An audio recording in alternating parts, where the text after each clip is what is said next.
Buenos días, mi nombre es Hernán Silván, soy doctor en medicina, llevo aproximadamente unos 30 años tratando a atletas de resistencia y bueno, investigando en este amplio tema. Nosotros llamamos fondistas a los deportistas que hacen deporte de largo aliento. Esto puede ser 1 hora, puede ser 3 o puede ser 8 o puede ser 14. 8 los triatletas, los Ironman buenos, pero los que no son tan buenos hacen 14 horas. Entonces, como podéis imaginar, se necesita a veces tener muy en cuenta la nutrición de estos deportistas y en la mayor parte de los casos la suplementación, porque realmente la nutrición en sí no es suficiente como para llegar al rendimiento que requieren. Os voy a poner un dato del año 91, os voy a contar un dato.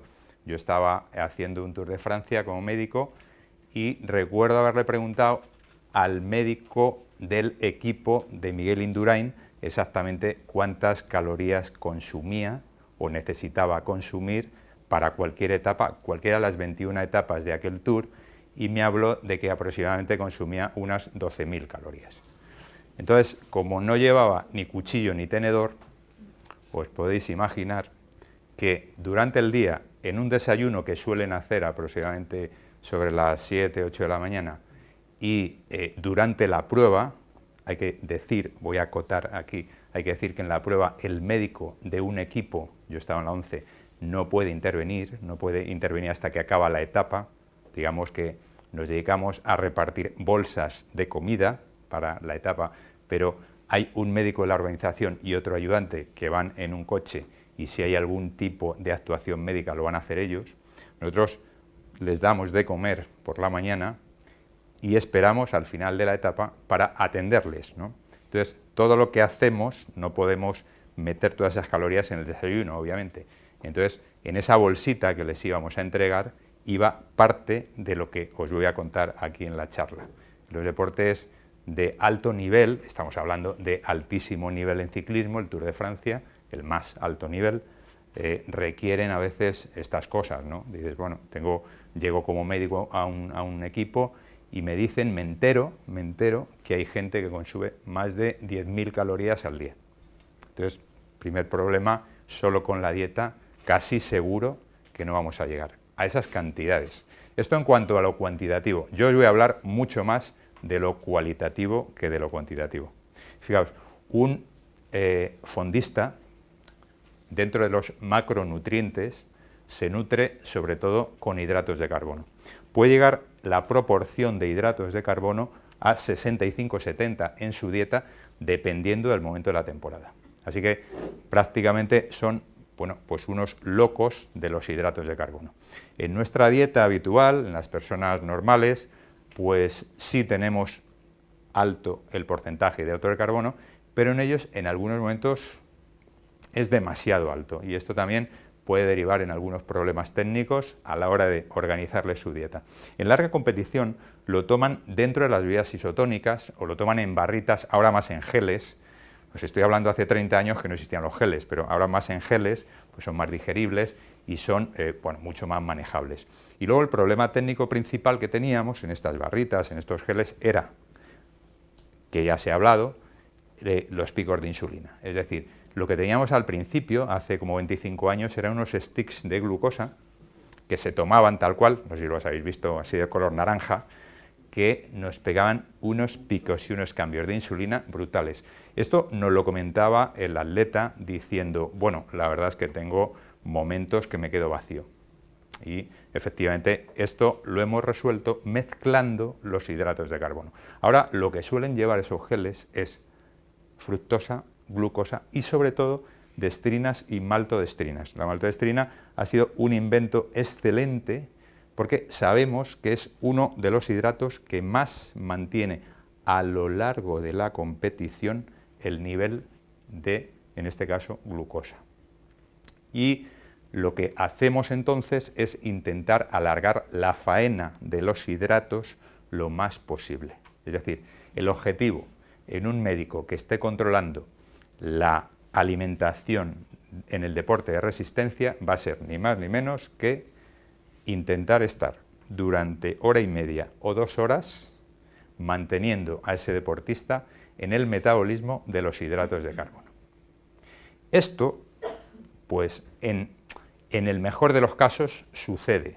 Por ejemplo, en una maratón,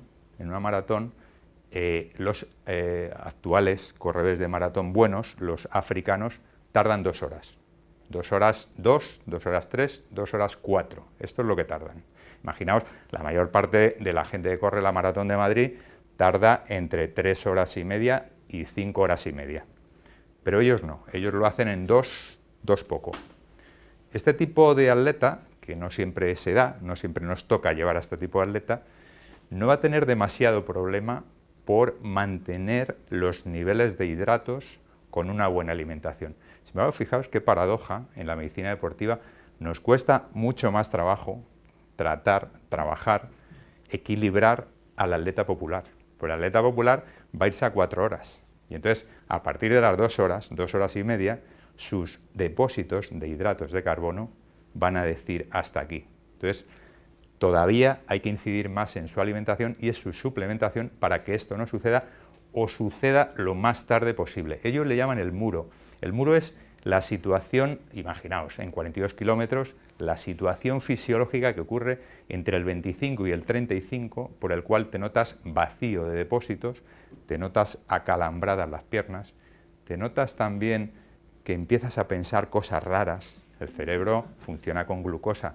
Cuando baja la glucosa haces tonterías y piensas tonterías. Y ese momento que te dice, sobre todo el atleta popular, que ahí siempre ha pasado por el muro, igual hace de 20 maratones que ha hecho, pues te dice, eso me ha pasado 5, 6, 8 veces, es terrible, lo he pasado muy mal, lo suelen recuperar. Cambian de combustible y entonces en el kilómetro 36, cuando le faltan 6 kilómetros para terminar, hacen un cambio ahí de combustible, un cambio metabólico y suelen pasarlo. El que ya lo sabe, el que está preparado, no sufre tanto y dice, bueno, me va a venir aquí, el deportista, el corredor lo llama el muro, el ciclista lo llama el tío del mazo. Esto es habitual porque, claro, como médico te vas a ir familiarizando con sus formas de expresarlo. Es sobre todo un cambio en el sustrato de hidratos de carbono a grasas. Esta es una de las cuestiones importantes. En los años 70, los finlandeses, los fondistas finlandeses, hicieron algo muy interesante, enseñaron al mundo deportivo algo muy interesante y lo aplicaron muy bien, con muy buen rendimiento en los Juegos Olímpicos de Múnich en el 72 y en Montreal 76, y era que hacían una dieta disociada o una dieta con carga de hidratos de carbono. Se llamó, en honor a ellos, la dieta finlandesa. Bueno, hete aquí que un montón de años después, casi 40 años después, todavía los maratonianos, los corredores buenos en España, suelen hacer esta dieta. Y os la voy a explicar porque es algo que habitualmente se hace. El mejor corredor español de maratón corre en 2 horas 6. Está relativamente cerca de los africanos, ¿no? No estamos tan lejos. Bueno, lo que hacen es lo siguiente, fijaos, en la semana de competición, imaginaos que compiten el domingo, lunes, martes y miércoles toman sobre todo proteínas y grasas. No quiere decir que no tomen hidratos, pero casi no toman hidratos. Y entonces, jueves, viernes y sábado, casi solo toman hidratos.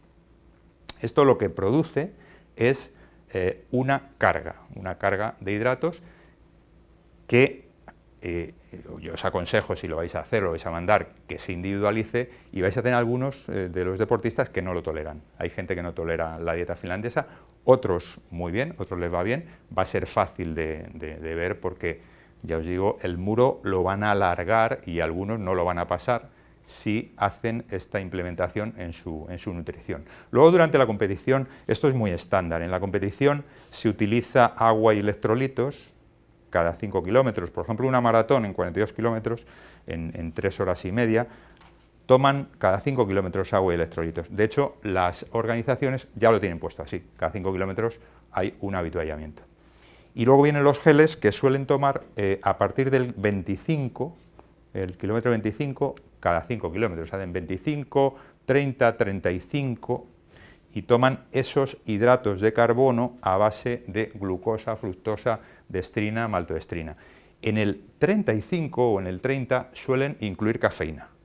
La cafeína es una santina admitida por la WADA, por la Federación, por la Agencia Internacional Antidopaje, porque antes del 2004 era doping en determinadas cantidades. Bueno, era un poco exagerado, porque realmente la cantidad que ponían, para conseguir ese nivel de cafeína, en la cantidad que ponía antes la WADA, había que ver aproximadamente unos 22 cafés solos. Obviamente a nadie se le ocurre eso, ni nadie va a hacer eso antes de una prueba, ¿no? Pero sí había unos pastillones de cafeína, incluso algún español o española dieron doping positivo por cafeína y achacaron que es que el café era portugués, o el café era de alguna procedencia y tal, pero vamos, que les habían pillado. Hoy en día la WADA ha visto que esta xantina, realmente cuando eligen una sustancia, la ponen a ese listado, es porque hace dos cosas que no debe hacer. Una, que es mala para el organismo humano, lo primero, primum non nocere, y dos, que da una ventaja competitiva. Esto es por lo que una sustancia pasa a la lista de dopante de la WADA, ¿no? Entonces, lo retiraron en el 2004 y efectivamente se utiliza profusamente. ¿Por qué? Pues porque la cafeína es una xantina que lo que hace es retardar la fatiga. Se sabe que retarda la fatiga. Entonces, en el kilómetro 30, en el kilómetro 35, en la expectativa esa de los 7 últimos kilómetros, es muy interesante tomar cafeína. Y, bueno, pues está ahí. Y luego también tiene una cierta protección respecto a los depósitos de hidratos de carbono, porque suele presentar las cadenas largas de grasa a la mitocondria, es decir, suele tirar de grasa y reserva a los hidratos de carbono. Esto también se sabe, ¿no? Esto es aquel proverbio, aquel dicho inglés que viene a decir algo así como que si sales a caminar por la mañana, tómate antes un café y verás que aguantas mejor, ¿no? Bueno, realmente sí, desde el punto de vista euforizante y desde el punto de vista del manejo de grasas, de quema de grasas, es interesante la cafeína, tampoco hay que pasarse. Pero no, 22 cafés solos tampoco vamos a tomar, o sea que no es... Entonces, fijaos, 2 primeras horas, como decían los atletas africanos, hidratos de carbono. Pasado este tiempo, el maratoniano, cuando ve que se acerca ese momento casi del que va a tener muro, que va a pasarlo mal, te dice, tuve ese sabor rancio en la boca. Ese sabor rancio en la boca es el precursor de que vas a empezar a cambiar, a utilizar como combustible la grasa. Es muy típico. Te lo dicen, te dicen, tengo ese sabor ahí y mira, y hoy no me ha ido bien, tal, me he notado eso muy pronto. Tenía que haberlo notado en el kilómetro 37 y lo he notado en el 26. Saben que van a sufrir. La persona que está, pues desde el punto de vista mental, preparada, sabe que va a sufrir. Lo va a llevar, lo va a gestionar, no se va, digamos, no va a subir las pulsaciones por preocupación, sino que va a ir más tranquilo, pero esto es un aviso de que entran las grasas. Por tanto, los fondistas profesionales alargan la disponibilidad de hidratos de carbono todo lo posible. Las grasas, claro que se deben consumir grasas, es una parte fundamental. Del 70% de hidratos, el 20% de proteínas y el 10% de grasas. Lo que pasa es que se deben consumir poliinsaturadas. Ya se ha dicho aquí, ¿no?, que el cerebro necesita glucosa, pero el sistema nervioso necesita grasa. Fijaos, lo más importante, la cubierta de los nervios ya lleva grasa, lleva esfingomielina. Y son imprescindibles para formar hormonas y para formar un montón de cosas en el cuerpo que no podemos prescindir, es decir, la grasa mala y la grasa buena es lo que tenemos que tener en cuenta. Entonces, bueno, pues grasa poliinsaturada y especialmente omega 3 o omega 6. El omega 3, el deportista de fondo utiliza mucho ahora algas, pescado azul, esas semillas de las que estábamos hablando también son una buena fuente, los frutos secos crudos, y en omega 6 básicamente se utilizan los aceites como el de colza, el de maíz, el de girasol y aguacate y también legumbres. Estas son las fuentes habituales para obtenerlo. Lo que pasa es que omega 3 y omega 6 sí os puedo decir que es un suplemento típico del corredor de fondo.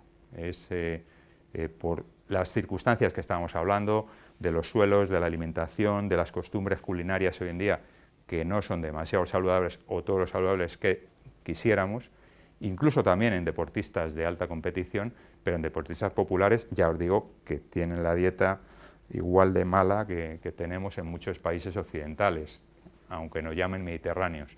Entonces, esto lo suelen suplementar, aunque ya digo, está en algas, en pescado azul, pero suelen suplementar omega 3 y omega 6.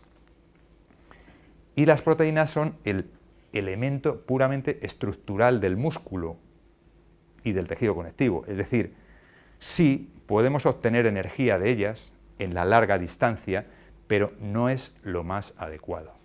Cuando yo he agotado en ese deporte de resistencia todos los hidratos de carbono y todas las grasas, empiezo a tirar de proteína. Y esto ya es un autocanibalismo. Es decir, yo me empiezo a destruir a mí mismo. Como no tengo sitio donde sacar energía, en ese último tramo de la prueba, empiezo a tomar mi proteína. Es un recurso a la desesperada.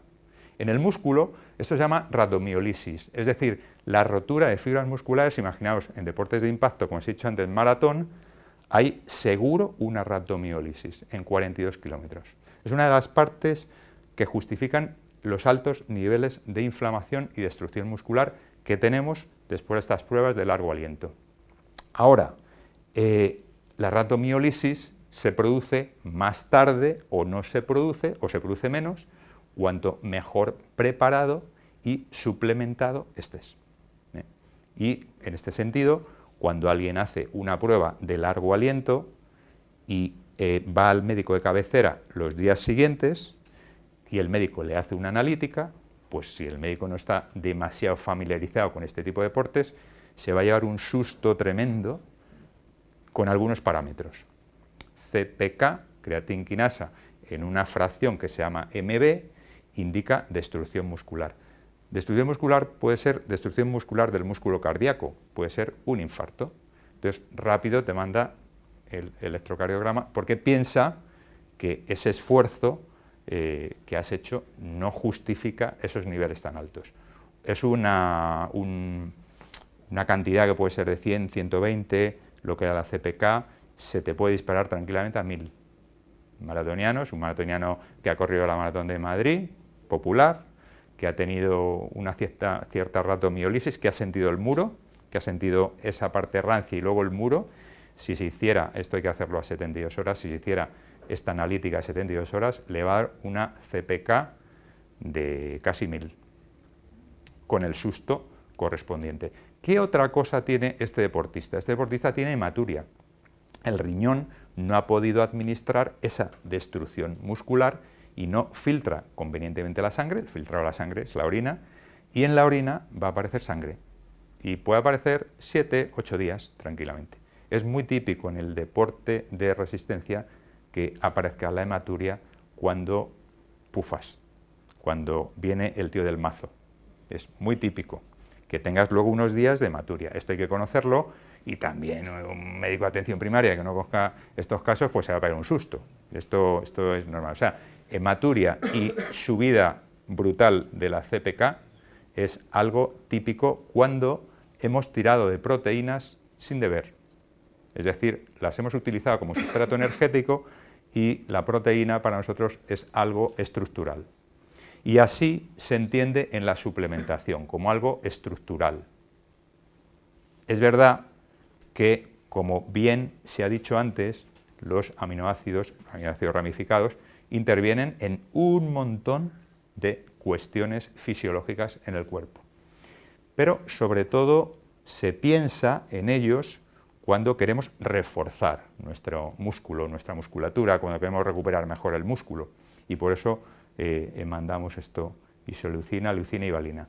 Los aminoácidos esenciales es la primera suplementación que conoce el deportista. Y el deportista de fondo más. Es decir, si le dices al deportista de fondo, tú, ¿qué no falta en tu suplementación? Nunca falta en su suplementación los aminoácidos esenciales. Le tiene un cariño a los 8 esenciales especial. Ya puede no suplementar, como he dicho aquí, el magnesio, tal, pero los aminoácidos esenciales que no falten, ¿no? En los años 90 hay un profesor americano, Mauricio Luca Moretti, que para explicar a los deportistas qué calidad de proteína debían tomar, él diseñó un concepto que se llama Master Amino Acid Pattern, es el patrón maestro de aminoácidos, y decía aquellos que den una utilidad neta de nitrógeno cercana a 100. Este es el aminoácido bueno. ¿Cómo lo mido yo eso? Pues lo mido por los residuos nitrogenados en orina. Entonces, si yo estoy tomando un suplemento de aminoácidos y estoy teniendo alta cantidad de urea o amoníaco en orina, boom, es decir, tengo unos residuos de orina exagerados, es porque la calidad de la proteína no es todo lo buena que quisiéramos. Ya no sé, no me voy a meter en el tamaño del bote, ni en el precio, ni nada. Simplemente esto se puede medir. Los BUN son unos residuos nitrogenados que nosotros no queremos. También buscamos, cuando elegimos el aminoácido, que tenga digeribilidad rápida. Normalmente 27 minutos, dicen, 27-30 minutos tiene que tardar en digerirse. Y luego, si puede ser de fuente vegetal, pues mucho mejor. Esto ha sido así siempre, ¿no? Fijaos que la glutamina, yo diría, después de los esenciales, y dentro de ellos los 3 ramificados, la glutamina, que es el aminoácido que está más presente en el músculo humano, de los 20 aminoácidos que utilizamos para síntesis proteica, la glutamina es el más presente que tenemos en el músculo. Entonces, la glutamina les encanta, a los fondistas en concreto, yo no sé qué tienen con la glutamina, que están siempre dándole a la glutamina. Yo lo pondría en segundo lugar. O sea, primero los esenciales, hacemos un apartado para los ramificados, luego la glutamina será por esta capacidad estructural y porque está muy presente en la musculatura, y bueno, en tercer lugar ahora está de moda el colágeno. En la medicina deportiva, sobre todo la medicina de recuperación, utilizamos bastante el colágeno, nunca oral, lo utilizamos inyectado, es un colágeno purificado tipo 1, que procede del cerdo, con la insulina, y solemos utilizarlo cuando hay una rotura fibrilar. Fijaos, rotura fibrilar, como os decía, simplemente en una prueba en maratón ya hay rotura fibrilar, en músculo, tendón y ligamento. Porque sabemos que el colágeno, una proteína estructural compleja que producimos gran parte de nuestra vida a buen nivel, a los 40, 50 años empieza a caer, si nosotros pinchamos en la zona de lesión, producimos más rápidamente reparación. Entonces, cuando hay una tendinosis que ya implica que ha habido rotura en su momento de algunas de esas fibras, o cuando hay un E15 de grado 2 con rotura porque vemos el hematoma, y cuando tenemos también una rotura fibrilar, solemos, cerca del locus dolendi, cerca del sitio donde se ha producido el daño, pinchar colágeno tipo 1 purificado, porque vamos a fomentar que la recuperación de esa lesión sea mucho más rápida. Respecto al oral, bueno, pues respecto al oral, como todo en medicina, hay opiniones diversas. No existe todavía una base, digamos, de evidencia científica que justifique su uso, pero esto puede querer decir que todavía no se han hecho muchos estudios al respecto.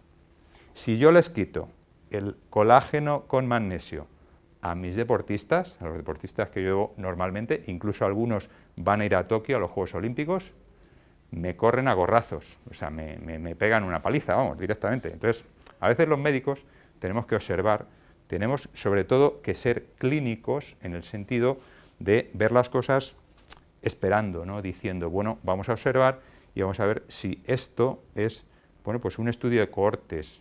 Doble ciego no me ha demostrado que esto tenga validez, pero desde el punto de vista práctico la gente está contenta con ello. Luego voy a tener un poquito de cautela y voy a dejarlo. Ya digo, desde el punto de vista práctico, utilizar, lo utilizamos pinchado. Hace unos años, en unos cursos que hacía en Alemania sobre medicina biológica, tuve la suerte de tener como profesor a Helmut Heine, que es un grandísimo estudioso, bueno, de muchas funciones vitales, pero también del colágeno. Y este es un gráfico de él. Él decía, él ha estudiado mucho las proteínas humanas y decía que este es el pico de biosíntesis de colágeno en el humano. Fijaos, la elastina, el pico lo tenemos a los 15, 20, 30 años, o sea que la piel a partir de los 30 años empezad a pensar que va a ir bajando un poquito de calidad. Los proteoglicanos, fijaos, casi en el momento del nacimiento es cuando tenemos el pico y luego ya vamos perdiéndolo. Y el colágeno tiene aquí un pico, una meseta entre los 30, 40, 50 años, a partir de aquí decae. Entonces, vamos a tener que aportarlo de alguna manera, esto está claro.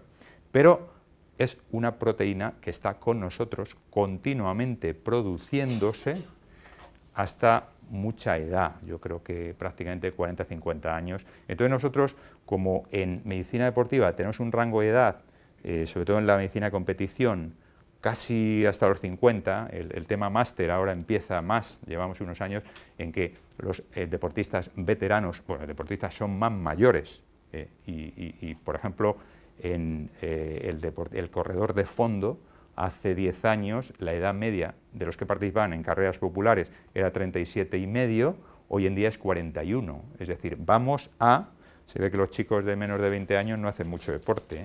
Entonces, realmente, como todo en nuestra pirámide de población, vamos envejeciendo. Y entonces, efectivamente, cobra cierto interés el que a partir de los 50 años tengamos que suplementar o hacer algo para que la síntesis de colágeno no caiga tanto, para retardar. Esto, que retardemos la caída de la síntesis de colágeno, también puede tener que ver con que recuperemos mejor las lesiones. Pero es cierto que una de las explicaciones que se da a recuperar peor las lesiones a medida que tenemos más edad es esto, esa que no sintetizamos bien el colágeno, que es la proteína más profusamente distribuida en el cuerpo, ¿vale? Bueno, pues esto en cuanto a los macronutrientes, pero fijaos que esto nos lleva a pensar lo siguiente, lo que os he puesto aquí. Un deportista popular entrena 3-4 horas por semana y ya viene a la consulta y nos dice, pues yo tengo calambres musculares, pues tengo más infecciones, recupero peor, me noto cansado. Imaginaos esto de aquí, el atleta de élite entrena 5 veces más, con la misma edad, con la misma estructura, 5 veces más. Entonces, obviamente, si en el popular ya tendríamos que considerar el aporte de micronutrientes, en el de élite ni os cuento. Por eso, a veces en medicina, y a mí me ha pasado mucho, habiendo estado pues, cubriendo campeonatos y tal, a veces tenemos que aprender de los Fórmula 1 lo que llevamos a los utilitarios en nuestras consultas. Entonces, muchas veces hemos aprendido de los de élite que esa burrada de entrenamiento, toda esta burrada de entrenamiento semanal, pues nos hace ver cómo reacciona el cuerpo humano, hasta qué punto se puede poner al cuerpo en el límite, ¿no? Y bueno, pues esto nos lleva, fijaos, a pensar en la suplementación y en la necesidad de suplementación. Nos vamos a ir a un centro de entrenamiento olímpico, bastante conocido en Alemania, Rhein-Ruhr.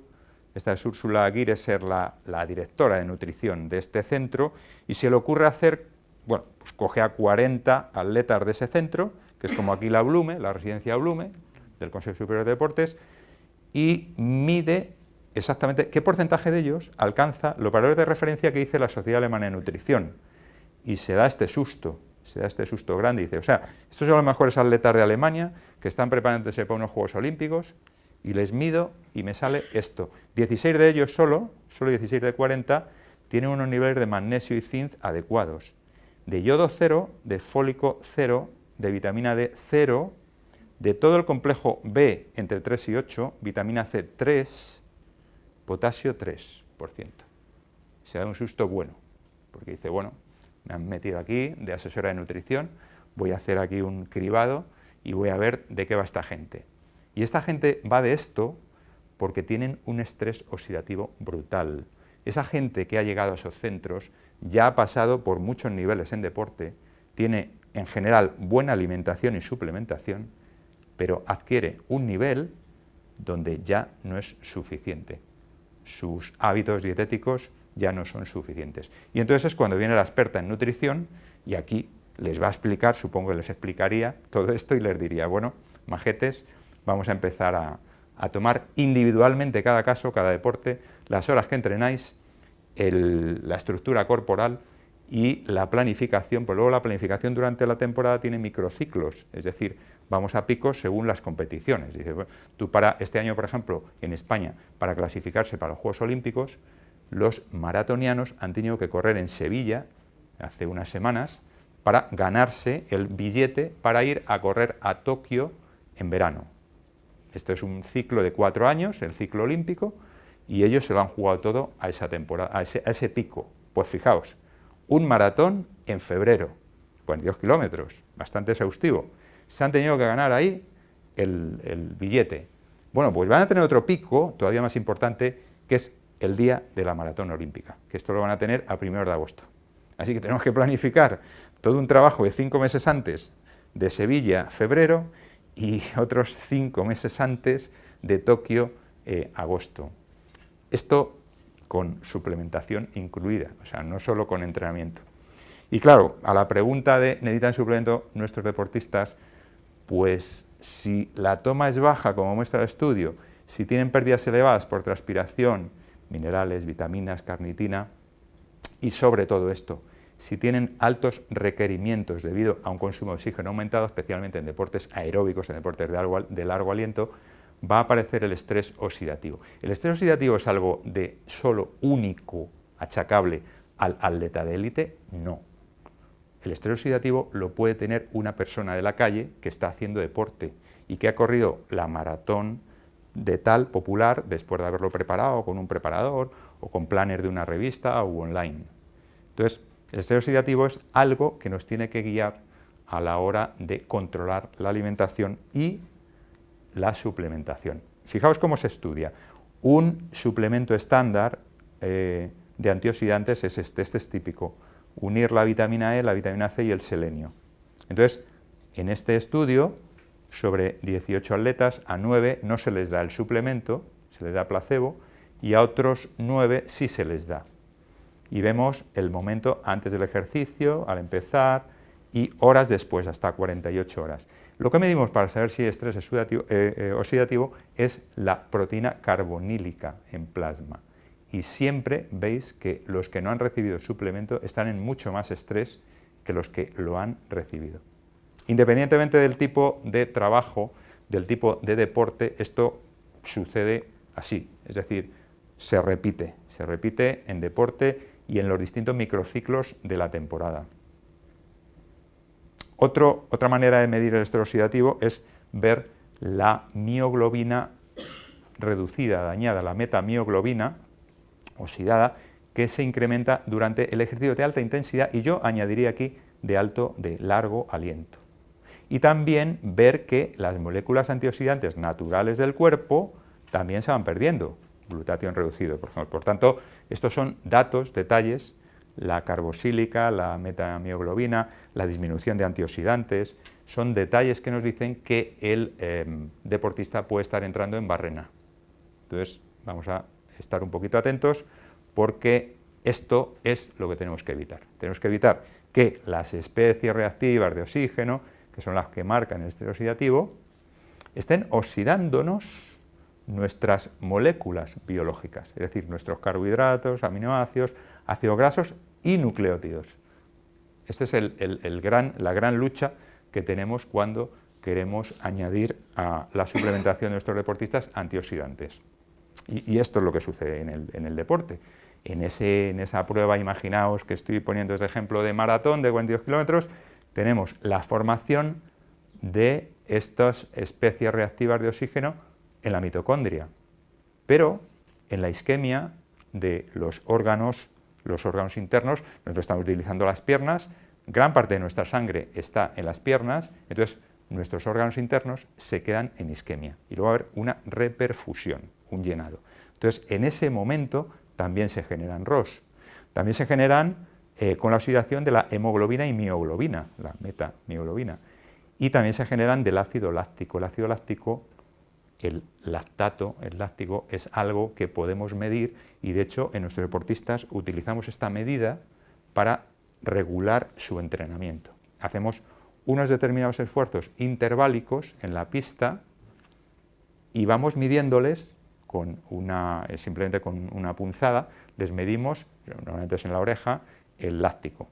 Y sabemos, según la progresión del ejercicio y los niveles de láctico que extraemos, si ese entrenamiento le está causando estrés oxidativo o no, si lo está asimilando en definitiva. Entonces, el ácido láctico para nosotros es una medida importante y que ayuda mucho del médico al entrenador a diseñar un entrenamiento. Y luego también, bueno, pues formación de ROS también a partir de las catecolaminas. Por aquí abajo las cosas que hacen mal nuestros atletas. Ingesta pobre en antioxidantes. Pues no me gusta la fruta, no me gusta la verdura. Los chavales, los de una determinada edad, que son fenómenos en deporte, incluso en deportes olímpicos, te dicen esto. Dicen, no, es que a mí no me gusta la fruta, no me gusta la verdura, tal. Bueno, pues esto es una cosa. Otra cosa que hacen los chavales también, aunque muchos de ellos son auténticos cracks del deporte, es que después de hacer el entrenamiento duro, se ponen a comer bollería industrial, estas grasas trans y tal, y estos también lo hacen. Y otras cosas que hacen también, tenemos que estar ahí pendientes, es no hidratarse bien. Y luego, condiciones ambientales como calor, frío, contaminación, nos pueden condicionar para que se formen más ROS. También otra cosa que hacen los chavales, y no tan chavales, es fumar después de hacer ejercicio. Entonces, claro, pues ahí estamos generando ROS continuamente. Entonces, el estrés oxidativo es la verdadera lucha que tenemos para diseñar entrenamientos y suplementación y que se nos vaya de madre lo menos posible. Aún así, en algunos se nos va. Esto lo vemos a través de analíticas que hacemos pues, aproximadamente cada 2 meses, cada 3 meses, estamos continuamente haciendo analíticas. Nosotros les decimos, para convencerles, hay algunas charlas que se dan a los deportistas y les decimos, fijaos, si no hacéis las cosas bien, lo más fácil es que os lesionéis antes. Cuando oyen la palabra lesión, se amansan las fieras. O sea, ellos a lo que más temen del mundo es a la lesión, no a fumar o no fumar, o a las verduras o no verduras, es a la lesión. Y efectivamente, el estrés oxidativo precipita la lesión. Y aquí tenéis una típica que normalmente no se debería producir, una fractura por insuficiencia. El hueso es una estructura porosa y por resistencia a materiales cede. Es decir, yo he echado al hueso, sin yo tener un traumatismo previo, sin darme un golpe, sin ser deporte de contacto, mi hueso se rompe, cede, porque no ha aguantado la carga que le estoy echando. En corredores se da mucho en las estiloides del 5º metatarsiano o en los cuerpos del 2º, 3º y 4º metatarsiano. Esto es lo que hemos visto durante años. Por exagerado entrenamiento rompe el hueso. No tienen osteoporosis ni menopausia, ¿eh? Estamos hablando de chicos de 20, 20 y tantos, chicas de 20, 20 y tantos. Cede por insuficiencia ese tejido. Y hemos observado que esto sucede menos cuando suplementamos con calcio y vitamina D.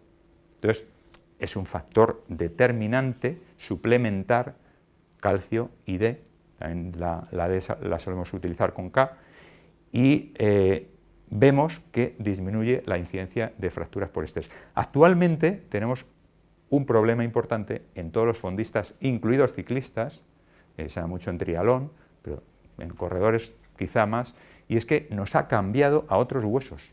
Es decir, la fractura por estrés se está dando ya en el ala ilíaca o en el ala sacra, es decir, en el ilíaco, en la cresta ilíaca o en el sacro, que son huesos fuertes, que tienen alrededor, en cada lado, 36 músculos relacionados con estos huesos, que se originan o llegan ahí, 36 músculos a cada lado, tienen un armazón espectacular y aún así rompen por insuficiencia. Pero fijaos, hombre, la verdad es que si no suplementáramos aquí, con los niveles que tienen de trabajo, esto lo tendríamos todos los días. Lo mismo que la vitamina D y el calcio al hueso es el magnesio al músculo. Entonces, el magnesio tenemos menos problema, porque yo no sé por qué se ha publicitado mucho y está de moda, y entonces les gusta el tema del magnesio. Algunos hacen diarrea por pasarse a tomar magnesio. Sabéis que al final puedes provocar diarrea, pues te vienen con la diarrea, sí, pues será el magnesio. Bueno, lo que sí se sabe realmente es esto, fijaos. Hay una elevada excreción de magnesio a nivel renal, especialmente en los fondistas. Entonces, sí es interesante suplementarlo, porque bueno, pues por la dieta no lo conseguimos. Y haría aquí una parte para el grupo B de vitaminas, que este es otro suplemento típico que tenemos que tirar de él. Fijaos, la B1, B2, B6, importantísimas en el metabolismo energético. La B9, fólico y B12 para la formación de eritrocitos. Y mirad aquí, individuos activos con un estado pobre o marginal de vitamina B pueden tener disminuida la capacidad para desarrollar ejercicio intenso.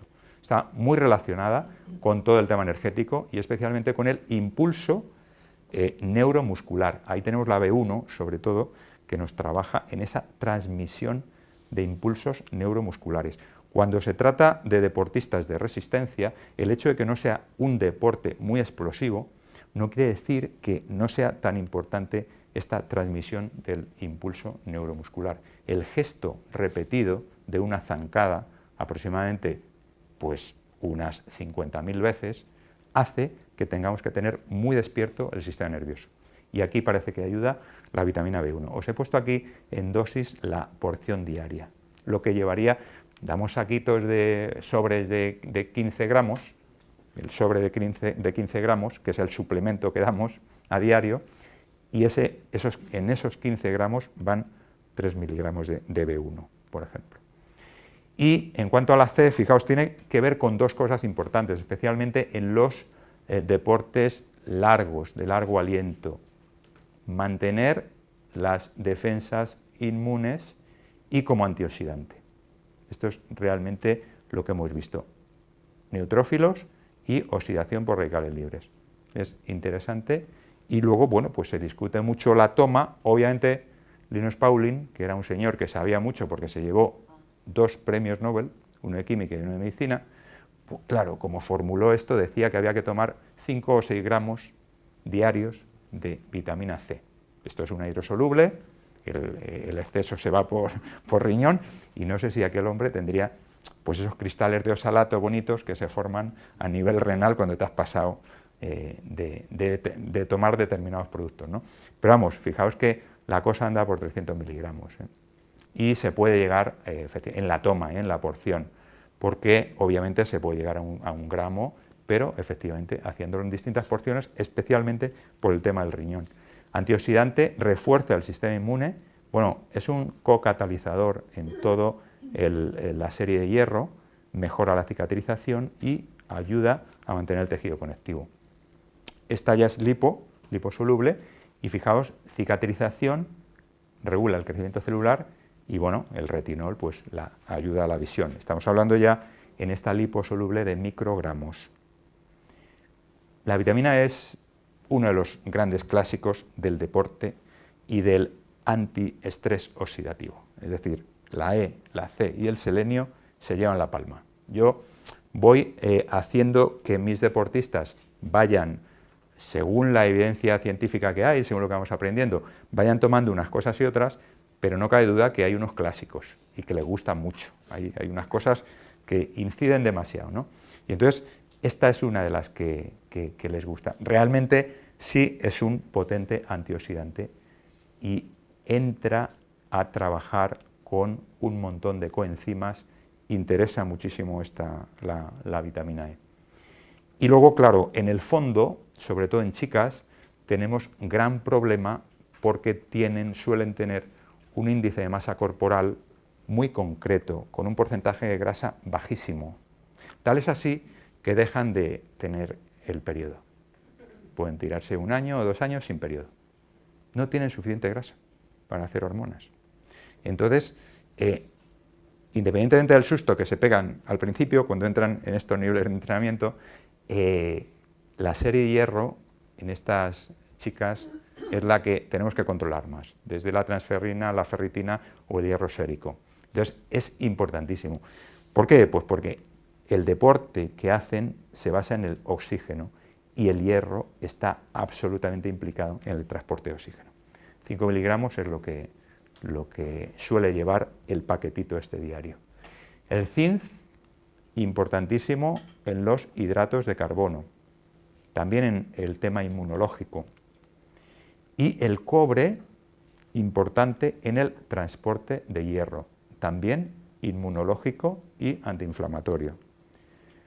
Y la coenzima Q10, que es de la familia de las ubiquinonas, que es, bueno, pues una llave que nos abre muchas puertas.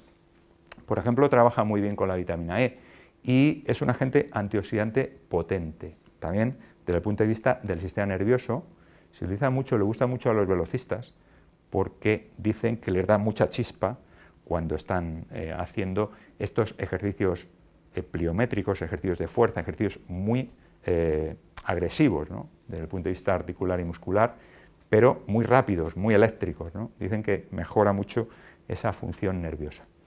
Como veis, en deporte de resistencia necesitamos micronutrientes y lo necesitamos pues por un montón de cosas. Yo diría que por apoyo a la salud, por fortalecimiento de la resistencia y sobre todo porque promueven la recuperación.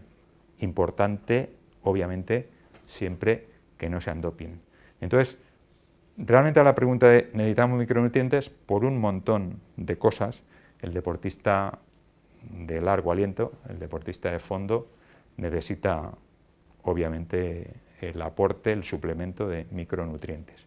Quería hacer un pequeño inciso, para terminar ya, con algo que nos preocupa mucho en los deportistas de fondo, en general en la sociedad, porque ya la sociedad, los humanos, tenemos unos niveles de inflamación permanente que no nos quitamos de encima.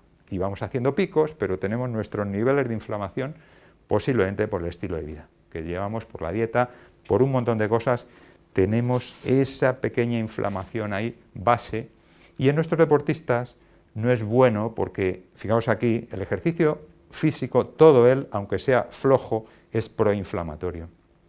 Cuando nos vamos a un nivel alto, mucho más. Entonces, estamos pensando desde hace años, los médicos del deporte, que debemos idear también una suplementación antiinflamatoria. Y en esto estamos intentando hacer que recuperen mejor nuestros deportistas cuando controlamos esa inflamación. Sería como una regulación a la baja de la inflamación. Aquí está la cascada típica, claro, esto lo hemos hecho, esto es una reacción inmunológica, es algo que hemos diseñado los humanos hace 2, 3 millones de años, y a lo mejor es una ventaja competitiva respecto a los dinosaurios, y por eso estamos nosotros aquí y ellos no. Pero la inflamación es necesaria, es una reacción inmunitaria necesaria. Y no se trata de suprimirla, se trata de regularla a la baja. Así que, con los años hemos diseñado formas de, fijaos, fosfolípidos de membrana, tenemos aquí la fosfolipasa y le metemos aquí una cortisona. La cortisona corta la cascada, el araquidónico no se produce, y esto es la forma de tratar la inflamación en los años 60. En los años 60 teníamos las cortisonas, 60, 70 del siglo pasado, las cortisonas. Obviamente, si tú tienes un edema de glotis y puedes morirte, es muy interesante que te pongan este tipo de producto, porque si no te mueres y acaba la partida. Entonces, independientemente de que con las cortisonas te hinches y tengas un montón de efectos secundarios, vamos a intentar no acabar la partida. Entonces, primero, en casos que está indicado, todo esto que os voy a explicar, que se hace en medicina, está indicado. Pero en deporte estamos intentando no recurrir a estas bombas de relojería, ¿vale? Entonces, si sigue el araquidónico, viene por esta zona de la derecha de la cascada y ahí se encuentra a la ciclooxigenasa, antes del paso de prostaglandinas. Y claro, yo inhibo la ciclooxigenasa, ibuprofeno, diclofenaco, piroxicam, es la 1, la ciclooxigenasa 1, la COX-1, o la COX-2, etorecosif, cerecosif, o aspirina o indometacina. Es decir, ¿esto qué me hace? Pues que si yo inhibo ciclooxigenasa, he cortado la inflamación. Claro, no he pasado a prostaglandinas. La mucosa gástrica y otras mucosas no están muy contentas.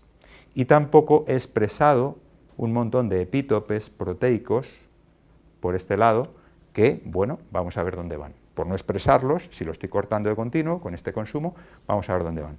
Esto os lo digo porque hay muchos maratonianos, pacientes míos, que me dicen, doctor, si me tomo un ibuprofeno antes de correr la maratón, corro mucho mejor, porque no tengo ningún dolor, voy muy bien, me encanta, lo hago habitualmente y es que me va, vamos, es un truco estupendo.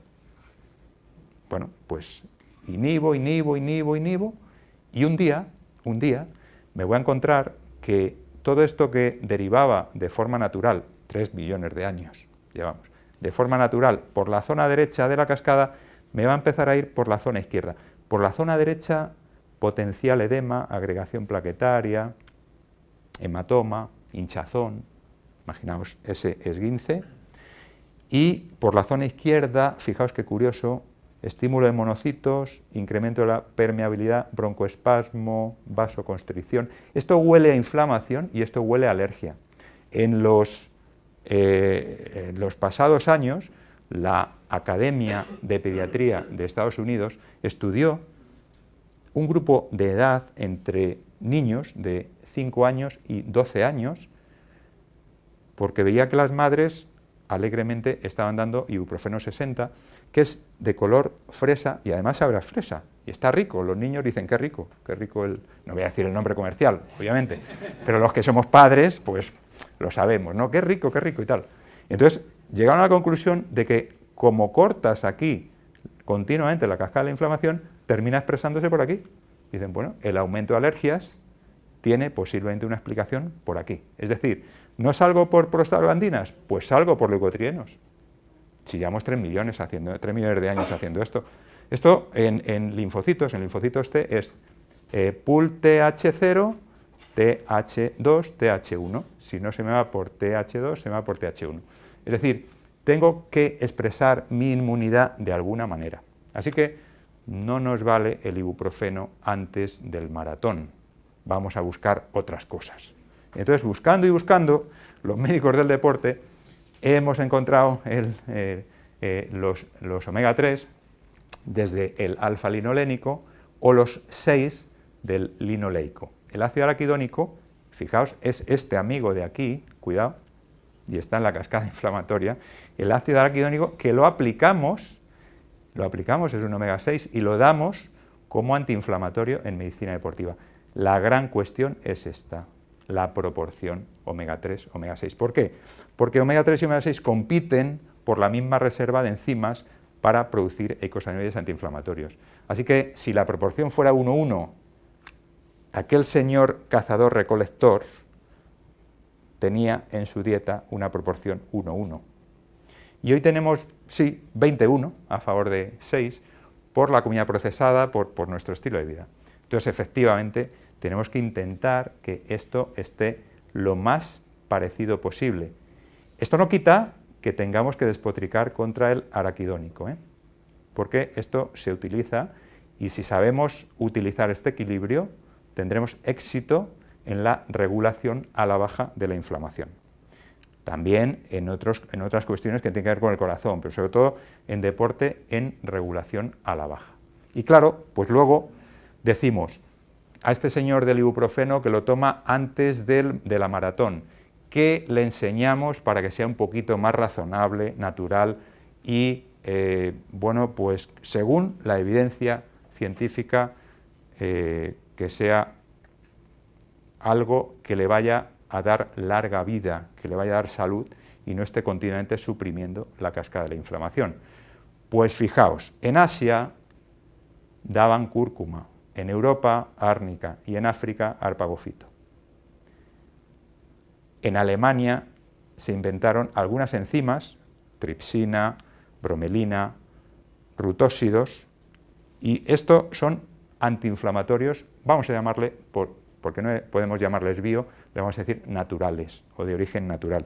Claro, viene un estudio en medicina y te dice, no, la curcumina no vale para nada, no lo tome, o el paciente que te dice, mi médico me ha dicho que no vale para nada. ¿En base a qué? Pues que hay un estudio que dice que no vale para nada. Vale, bien, vamos a ver el estudio. Vemos el estudio y efectivamente hay unos miligramos de curcumina que está tomando la persona que está sometiéndose a ese estudio. ¿Lleva pimienta negra? No, lleva curcumina. Ya, es que la curcumina en el humano aumenta extraordinariamente su biodisponibilidad hepática si le has puesto pimienta negra. ¿Qué fallo? Claro, es que hay estudios que efectivamente fallan en material y métodos, así que cuidado con esto. Y el árnica exactamente igual, es un veneno. ¿Cómo lo vamos a dar en cantidades enormes? Hay un producto, no voy a decir ahora la marca, pero empieza por T, que lo utilizamos muchísimo en medicina, desde hace 50 años en medicina deportiva, en dos formas galénicas, que son crema e inyectable, y tiene una evidencia científica bastante fuerte detrás. Y el arpagofito, que lo damos en proporciones de 250-350 miligramos, también a veces tenemos que añadirle este es fuerte, tenemos que añadirle un protector de estómago que no es un inhibidor de bomba de protones. Son unas plantas cuyo nombre empieza por I y lo venden en las farmacias. Entonces, claro, todo esto está muy bien que médicos que no han leído sobre este tema, en España como en otros países, pues a veces tenemos problemas de lectura, que no han leído sobre este tema, claro, efectivamente te vengan y te digan, no, esto no funciona, funciona el ibuprofeno o funciona, pues eso, el Torecosif. No, funciona realmente si funciona. En este sentido, tengo que romper una lanza en favor de Yaniv Register y de Pavelka, que fueron los primeros investigadores sobre los sulfatos de glucosamina y condroitina, hablando de que, aunque Cochrane lo niega, esto ha funcionado y está publicado en Lancet, en Anales de Medicina Interna, y dijeron 1,5 gramos de glucosamina, 0,8 de condroitina, 2 meses sí, 1 no, o 3 meses sí, 2 no, y en cartílago rotuliano. Condropatías tienen que ser grado 2 y 3, no me lo ponga en la 1 ni me lo ponga en la 4. En la 1 no tiene sentido, en la 4 ya no hay nada que hacer. Entonces, hay unas pautas sobre estos antiinflamatorios que hay que seguir, y si se siguen, como me pasa a mí con mis deportistas, tendremos éxito. Si no se siguen, a lo mejor no estamos haciendo las cosas bien. Bueno, simplemente esto sobre la inflamación. Muchísimas gracias.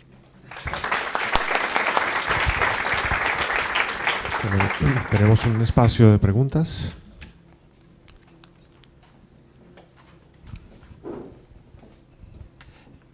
Referente a los... Buenos días. Buenos días. Referente a los corredores que decía, primero toman, digamos, azúcares, luego grasas y luego los músculos. Pero ¿cómo? ¿Es que consumen toda la grasa corporal que hay?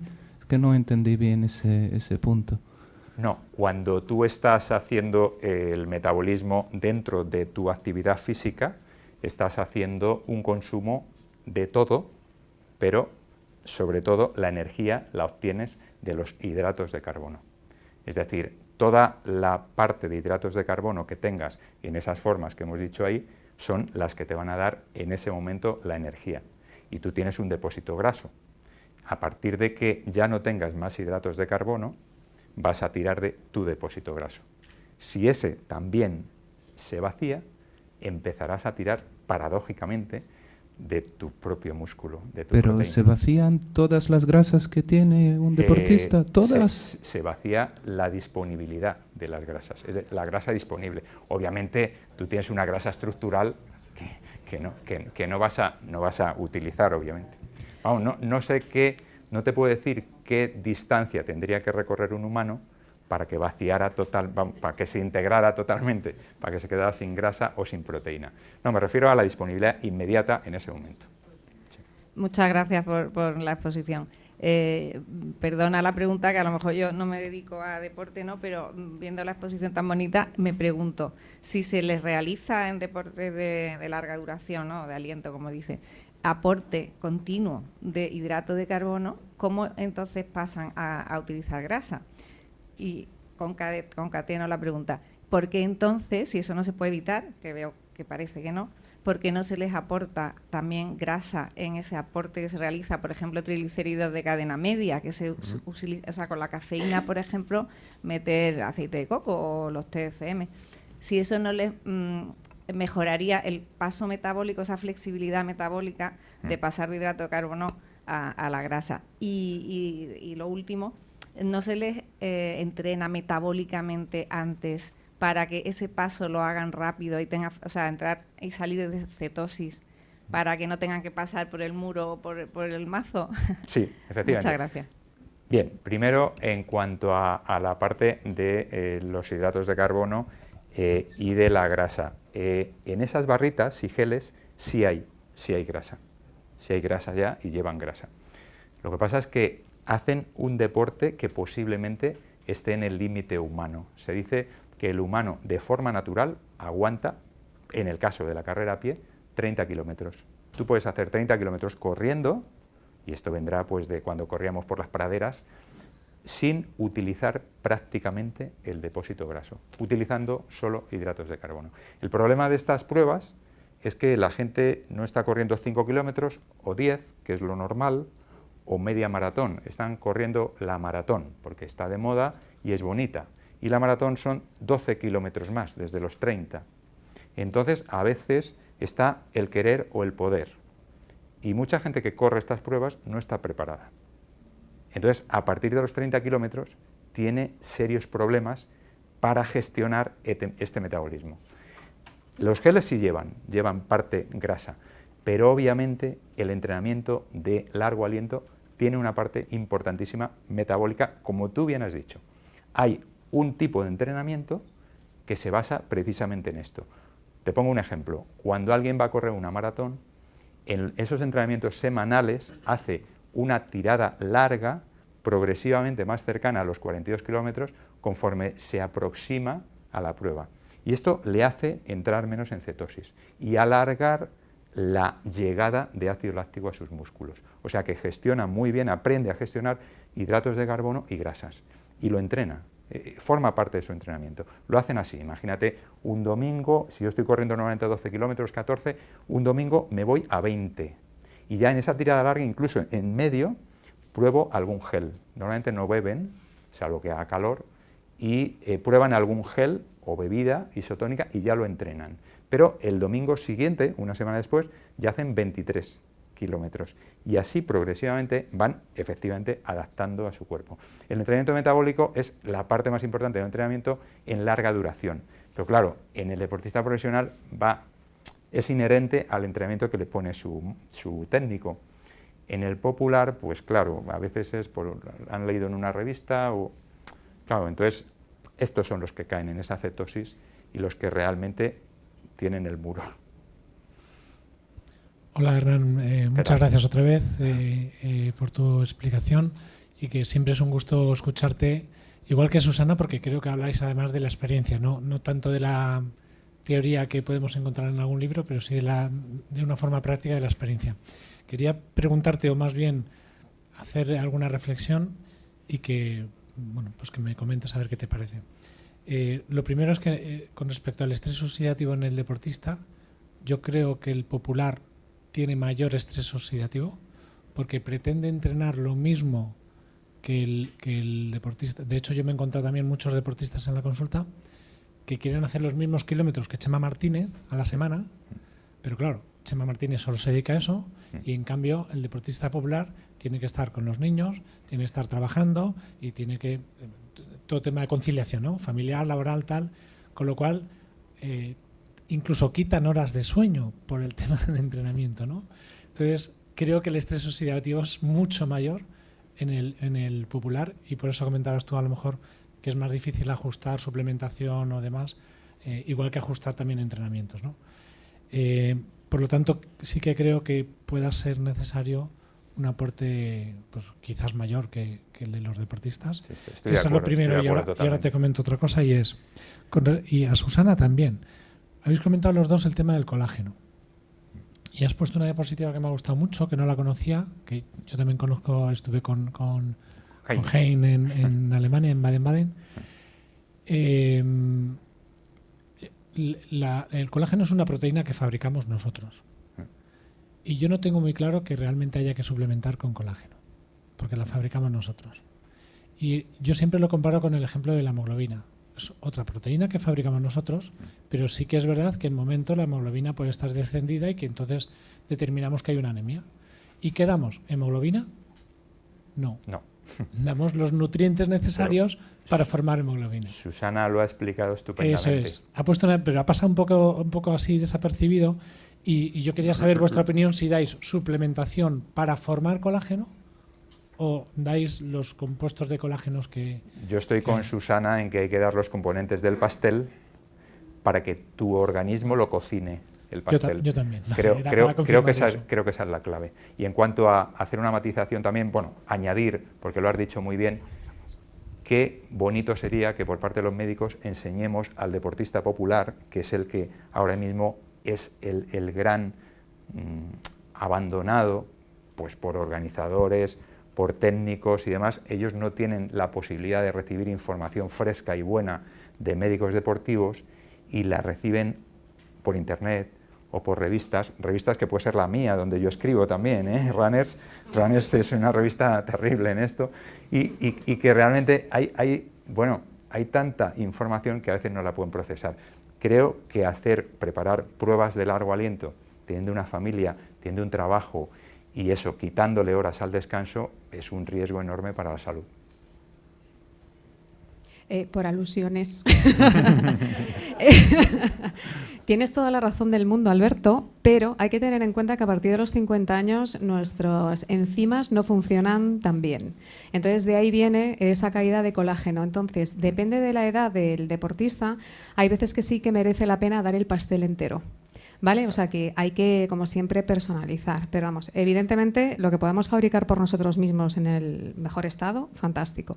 Yo tengo 2 preguntas, Hernán. Mira, me ha sorprendido mucho lo del colágeno inyectado, porque en el mundo no deportivo, o que es donde me muevo yo un poquito más, la famosa infiltración con el factor de crecimiento rico en plaquetas PRP. Y tal, el PRP, efectivamente, es como que es el estándar, ¿no? El gol estándar, con lo cual esto me ha parecido muy interesante. Esta es una pregunta, ¿qué diferencia hay entre una y otra? Sobre todo para las rupturas fibrilares que has estado comentando. Y otra, ¿qué papel tiene la homocisteína en una analítica para medir todas estas cosas que hemos estado hablando? Si tiene para ti algún tipo de, no sé, te indican alguna cosa, la homocisteinemia, ¿no? Que se relaciona con alto riesgo cardiovascular y tal, si lo incluyes dentro de tu batería. Es un factor, vamos a ir por la última, es un factor interesante como la metamioglobina, es otro factor más que añadimos buscando especies reactivas de oxígeno, buscando ROS. Es una más, una de las que más utilizamos. Respecto al colágeno inyectado, el colágeno inyectado es el estímulo que necesita un organismo para hacer así y empezar a provocar más rápidamente la síntesis de colágeno. Cuando eres joven, esta síntesis la haces rápido, casi no necesita mucho estímulo, pero en roturas grandes, lo hemos visto mucho en esguinces grado 3, no quirúrgicos, hemos intentado poner colágeno para no operar y hemos conseguido bastante buenos resultados. A partir de ahí, eso lo hemos extrapolado ya a los grado 2 y de ahí hemos pensado en esa gente mayor que tiene un esguince grado 1 y que no está haciendo tan buen colágeno, podemos estimular. Y esto es lo que hemos ido haciendo. Es un poco esa cadena, esa reflexión en la que hemos ido buscando desde un grado 3, claramente roto, no quirúrgico, porque decidimos en ese atleta no operar, o llegar al mayor, incluso deportista popular mayor, que ya en un grado 1 hay que hacerle un estímulo y funciona. Entonces, bueno, yo he hablado, efectivamente, como dice Alberto, desde la experiencia de lo que me ha funcionado. Sí hay evidencia en el colágeno tipo 1 purificado de origen porcino, hay bastante evidencia, pero luego es que da resultado, o sea que realmente es muy práctico. Sí. Yo de colágeno sí que he leído bastante, vamos, soy ginecóloga y lo usamos mucho en menopausia. Y yo quería aclarar una cosa, el colágeno que se toma no es colágeno, que no se puede, se llama colágeno, claro, pero eso no se puede absorber por el peso molecular, es colágeno hidrolizado, que yo les digo a las pacientes, es como tomarte un vaso de caldo, tienen 48 horas hirviendo huesos o espinas de pescado, y entonces ahí va, le llamamos colágeno, pero realmente son los aminoácidos. Y entonces cuando en la menopausia baja la producción de colágeno propia, pues hay muchos trabajos que demuestran que el aporte de esos aminoácidos, que sí se absorben, estimula la producción de colágeno nuevo, porque las células, los fibroblastos y todo, pues cuando la colagenasa rompe colágeno y hay mucha degradación de colágeno, que son los aminoácidos, eso estimula la formación de colágeno nuevo. Entonces sí que realmente hay mucha evidencia de que la toma de aminoácidos puede favorecer la producción de colágeno, incluso con aminoácidos marcados, que se ve cómo se depositan en todos los tejidos donde se quiere, ¿no? Entonces yo realmente creo que el aporte, no sé en deportistas, pero sí, a partir de una edad sí que es útil, ¿no? Te iba a preguntar, porque has dicho los aminoácidos mejor de origen vegetal.